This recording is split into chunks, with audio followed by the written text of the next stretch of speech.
At 2:17 a.m., he buries the body deep in the woods. By sunrise, he will have zero memory of doing it. Arjun is a trauma therapist.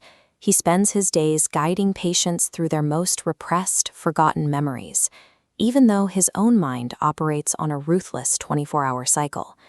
Every morning, his brain undergoes a hard reset. His perception of reality is limited to what he has experienced since the sun came up. To survive, he built an externalized brain.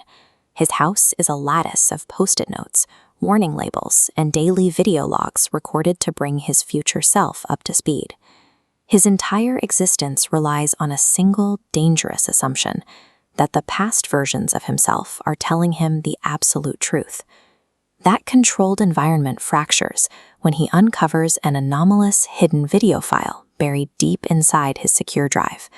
The man on the screen is Arjun himself, delivering a warning. He tells his future self that someone is manipulating him and that he might have committed a murder.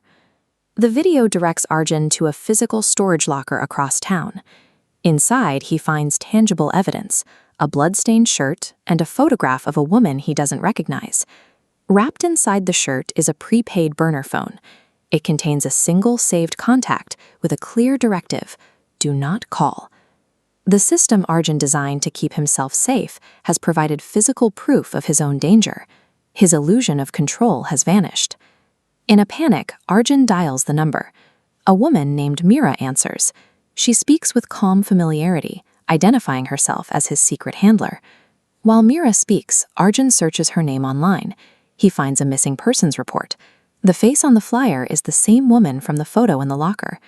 This timeline shows Mira has been missing for 3 days. Her last known location was Arjun's therapy clinic. Arjun checks his own logs for that afternoon. Every other day of his life is documented, but the 72-hour window surrounding Mira's disappearance is a total blackout. A missing patient, a blood-stained shirt, and a gap in his records. The evidence identifies Arjun as the primary suspect in a homicide. Arjun begins auditing his video archives. He discovers the files aren't just resetting. Specific, incriminating frames have been surgically removed from the drive. To identify the intruder, he installs motion-activated hidden cameras throughout his house. The next morning, he scrubs through the night's footage, looking for the person tampering with his life. He finds the footage. Arjun is alone. He watches himself pacing the living room, apologizing for a murder to an empty corner. The handler is an illusion. Mira is a voice on a loop, an automated sequence of pre-recorded audio files triggered by Arjun's own behavior. Arjun is trapped in a closed-loop psychological prison entirely of his own making. In the end, he is fighting a ghost. He unlocks a final encrypted file. On the screen, a past version of Arjun sits at his desk, ready to reveal the truth. The past Arjun confesses. He describes a violent argument with Mira at the clinic that ended with her accidental death. The video reveals that these daily memory wipes are an engineered process, not a medical condition. Every night, Arjun has been administering a chemical injection to destroy his short-term memory of the murder. The amnesia serves as a defense mechanism. He has been choosing to assassinate his own conscience every 24 hours to avoid the consequences of his actions.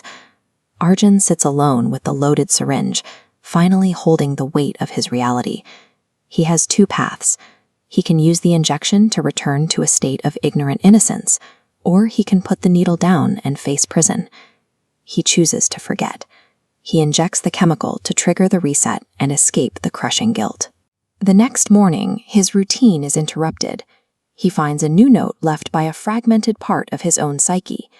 If forgetting your worst mistake meant living in peace, would you ever choose the truth?